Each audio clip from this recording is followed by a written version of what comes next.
पुष्कर अपने साथ इस बार कुछ सामान लेकर आया था, लेकिन वो सामान उसने बोर्ड पर रखा हुआ था। तुम यहीं पर दवाइयां बनाने वाले हो? ओके, जिग्नेश ने पुष्कर से कहा। पुष्कर ने धीरे धीरे उन फ्रैगमेंट्स पर काबू पा लिया था और फिर वो गहरी आवाज में बोला, मुझे इनसे दवाइयां बनानी होंगी। जिग्नेश को ज्यादा कुछ समझ नहीं आया, उसने बस अपनी मुंडी हिला दी। फिर उसने कुछ सोचते हुए पुष्कर से कहा, बॉस, अब हमने जो गजेंद्र को ऐसे ही जाने दिया है, क्या वो सचमुच 500 करोड़ लाकर देगा? पता नहीं इतने रुपए लेकर आने में उसे कितने ट्रक लगेंगे। जिग्नेश चिंता में था।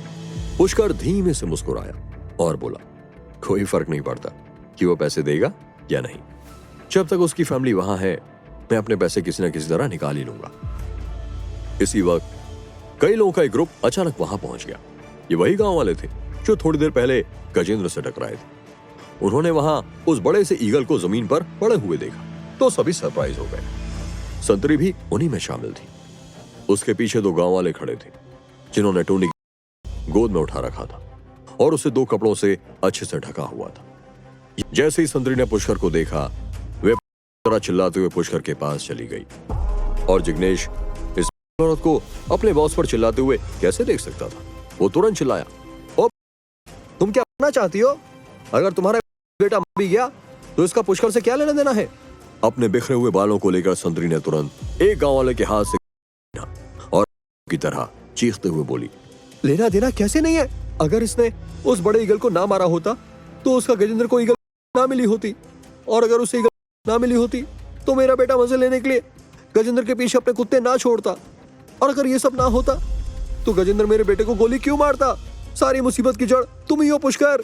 पुष्कर ने अपनी मुट्ठी भींच ली और गहरी आवाज में बोला, अगर तुम्हारी जैसी माँ हो तो टोनी जैसा बेटा पैदा होना तो लाजमी है। शालमी, तू मेरे बेटे के बारे में अनाप शनाप क्यों बोल रहा है? तू एक राक्षस है। मेरा बेटा तो इतना अच्छा, इतना प्यारा, इतना आज्ञाकारी था, वो क्यों मर गया? पुष्कर तेजी से आगे बढ़ा और उसने संतरी को रोकने के लिए उसे अपने से दूर धकेल दिया और वो उड़ते हुए सीधे एक पानी के तालाब में जा गिरी।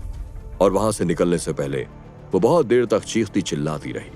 किसी को भी उस पर दया नहीं आ रही थी क्योंकि वो एक चालाक और बेहद औरत थी। मेरे मछुआरों भाइयों, मेरी मदद करो। संतरी जानती थी कि इस वक्त वो अकेली थी और पुष्कर को नहीं मार सकती थी, इसलिए उसने तुरंत गांव के लोगों को बुलाना शुरू कर दिया।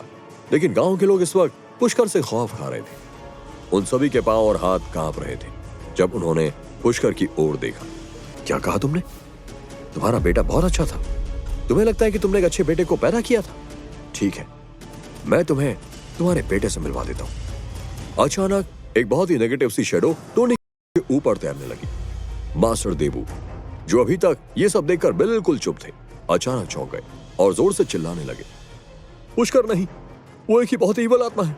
पुष्कर ने इस बात पर बिल्कुल भी ध्यान नहीं दिया और उसने उस भूत को छोड़ दिया और टोनी की खूंखार और बुरी आत्मा सभी के सामने प्रकट हो गई। ओ मेरा बेटा! संतरी चिल्लाई। टोनी की आत्मा ने इधर उधर कहीं नहीं देखा।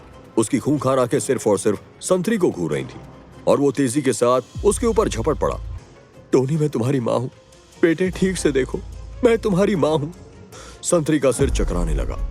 वो जमीन पर दर्द से तड़पते हुए जोर जोर से चीख रही थी, नहीं, ये तो मेरा प्यारा बेटा था। वो दुनिया का सबसे अच्छा और माँ की बात मानने वाला बेटा था। वो मुझे ही कैसे सकता है? संतरी चिल्लाई, सब कुछ तुम्हारी गलती है। तुमने मुझे खाकर मरने दिया, तुमने उसको रुका क्यों नहीं? और भले ही अब संतरी के चेहरे पर का कोई निशान नहीं दिख रहा था, लेकिन उसके पूरे शरीर पर काले काले चोट के निशान दिखने लगे थे और वो धीरे धीरे पूरे काले रंग में बदल गई। भले ही मास्टर देबू इस वक्त आगे बढ़कर नहीं आए थे, लेकिन उन्होंने एक गहरी सांस छोड़ते हुए कहा, तुम स्वर्ग में पहुंचकर अपने सारे बुरे कर्मों से छुटकारा पा सकते हो, लेकिन तुम अपने बुरे कर्मों से धरती पर नहीं बच सकते। तुम्हें अपने बुरे कर्मों की सजा यहीं पर भुगतनी पड़ती है। देबू और जग्गी ने एक दूसरे की तरफ देखा और पुष्कर की ताकत के लिए उनके मन में इज्जत और भी बढ़ गई। क्या टोनी की आत्मा पुष्कर पर हमला करेगी? क्या देबू और जग्गी पुष्कर के गुलाम बन जाएंगे? जानने के लिए सुनते रहिए ये एक्साइटिंग कहानी सिर्फ पॉकेट FM पर।